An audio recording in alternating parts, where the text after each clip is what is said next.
This is a recap of the lecture on study skills, which looked at developing a schedule.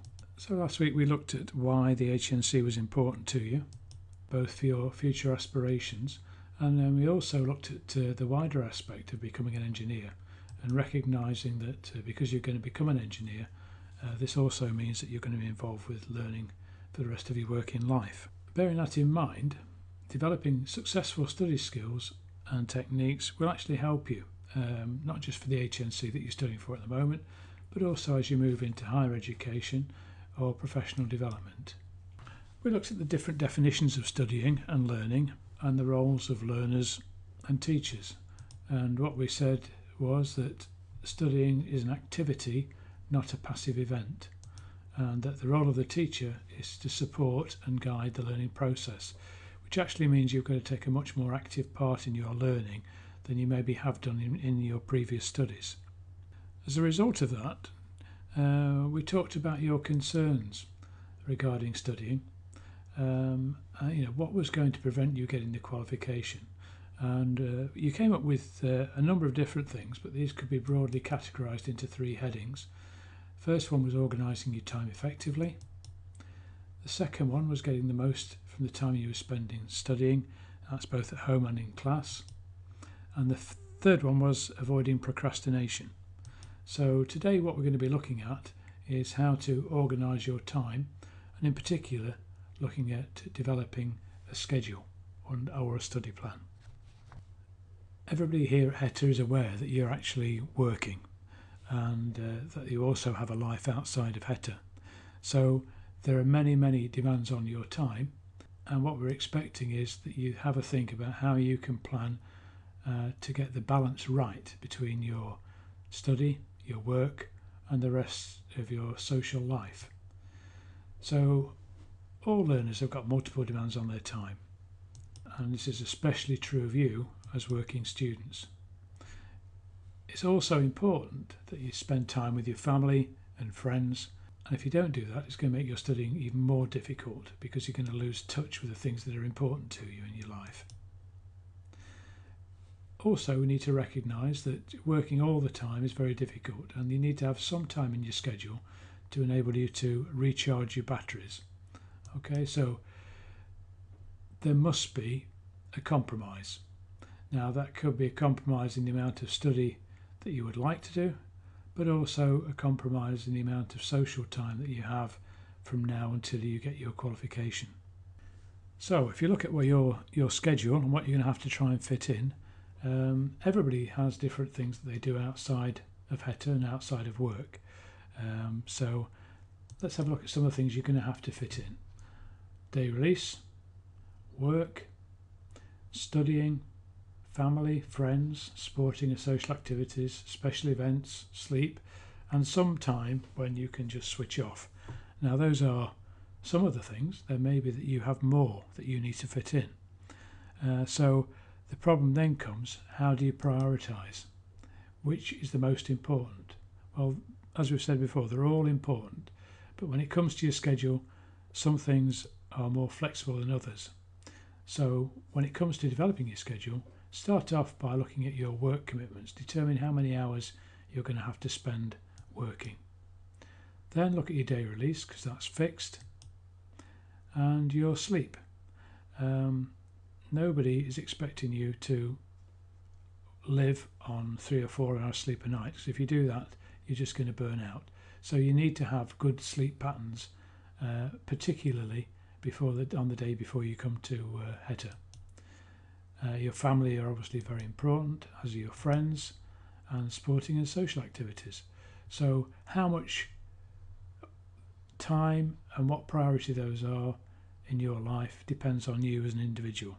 But in actual fact, what you need to do is to fit those into your schedule before you look at studying. So really, it's all a bit of a juggle. You're not going to be able to do everything you want and devote as much time to everything as you would like to. So start off with the time that's fixed, work, day release. Then have a look at the other ones and see how you can compromise to fit everything into your plan.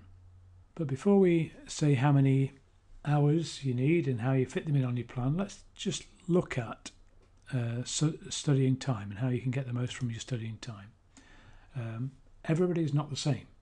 Some people study best in the morning and some better in the evening. So what you have to do is identify what time is best for you. All the books say that you need to study for 2 hours per unit outside of HETA, okay? And this is a minimum. So when it comes to assignment time, you may have to block aside more hours so that you can make sure that you meet deadlines.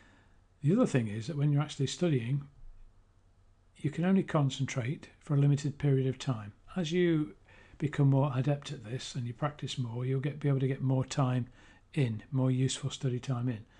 But as a guideline, reckon on studying for half an hour at any one time and then having a short break. Okay, changing activities is a good idea, but at least get up, have a walk around before you get back down to studying again. Also, have a think about some of the things that you could do in short times that you have available.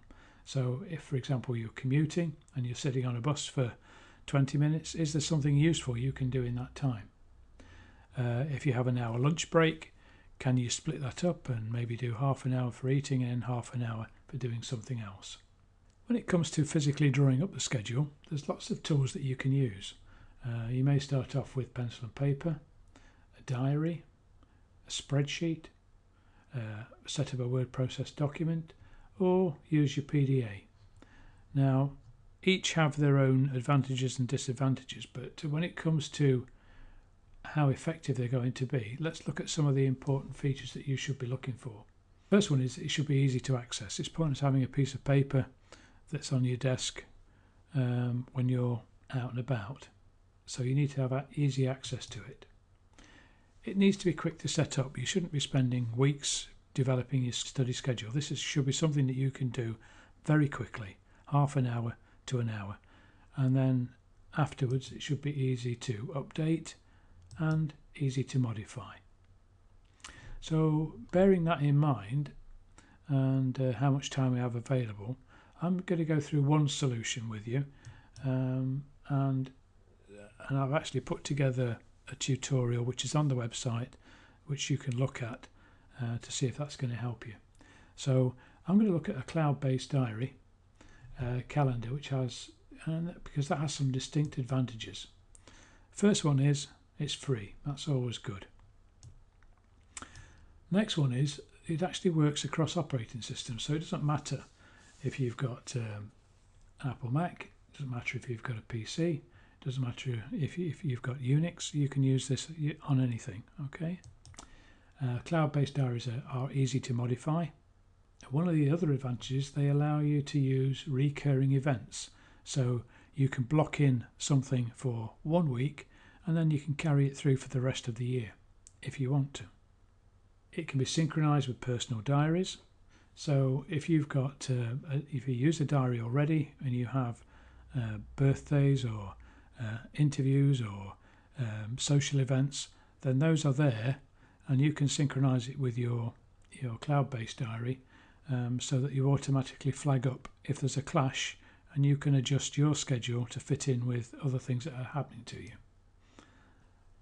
Once you've drawn it up on your device, you can actually synchronize it to other devices. So if you're carrying around a PDA or a tablet, then you can synchronize that through the cloud with your PC at home, which is very valuable. For important things, you can set alarms, and these can be half an hour in front, a week in advance, a month in advance, so you can set alarms. You can share it with other people if you want to. So if you have, if you're working together in a peer group, you can share your diaries to see when you have any common free time.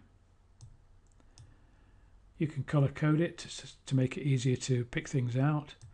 And finally, you can look at a day activity, a week, a month, so that you can get a better feel for what's actually coming up in advance. So my personal preference is the Google Calendar. I've been using this one for a while.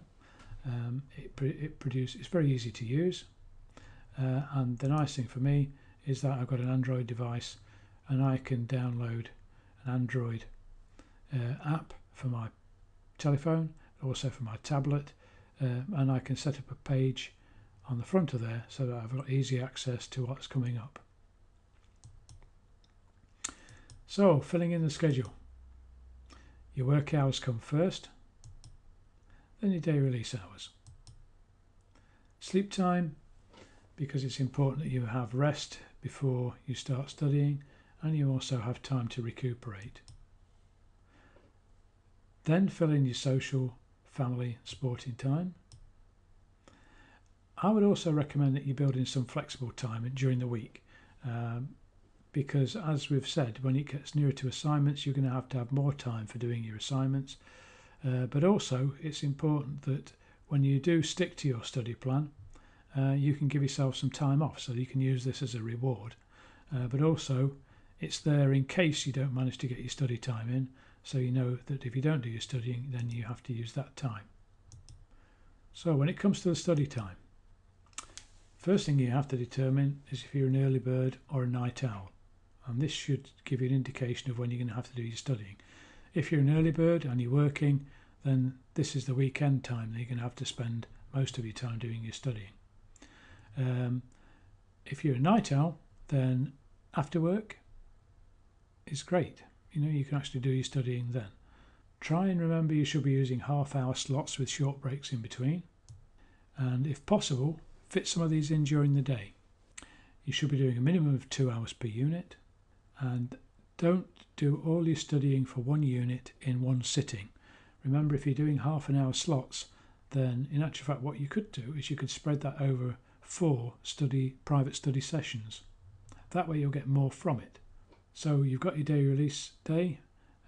Try and avoid going home and just collapsing in front of the television or going out and having a pint.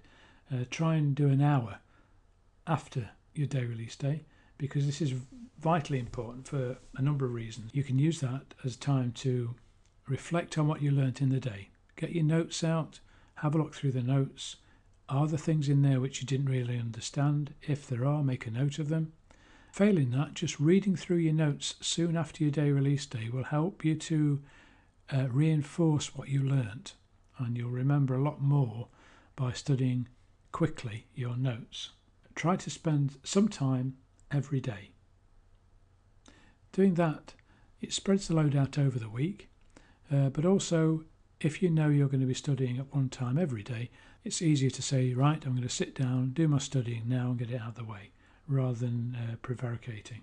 Now you may find that if you've got a very busy work and social life, it's going to be difficult to fit it all in. So what you have to do is, if it doesn't fit in comfortably, is then go back and see what you can modify, starting off with what is least important first.